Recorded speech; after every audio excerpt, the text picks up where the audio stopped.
Hi guys, welcome back to my channel. Good afternoon. তো রোজকার মতন আজকে চলে আসলাম আমার ছোট্ট মিনি ব্লগ নিয়ে। তো মিনিতে দেখো কি রান্না হচ্ছে, ভাত, এদিকে পেঁয়াজ লঙ্কা একটু তেলে ভেজে নিয়ে আলু সিদ্ধ দিয়েছিলাম, আলু সিদ্ধ মেখে নিলাম পেঁয়াজ লঙ্কা ভেজে নিয়ে। এদিকে আছে পার্শে মাছ, লবণ হলুদ দিয়ে মাখিয়ে তেল গরম হয়ে গেছে, মাছটা একে একে ভেজে তুলে নিলাম। মাছের জন্য আলু, টমেটো, আদা, লঙ্কা, ধনেপাতা কুচি কেটে নিয়েছি।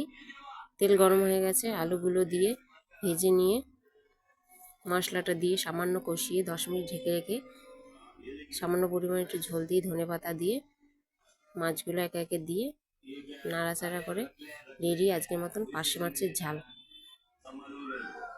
তো আর দিকে দেখো আমার একটা পার্সেল চলে এসছে। পার্সেলে কি এসছে দেখো বন্ধুরা, খুব সুন্দর একটা জিনিস এসছে।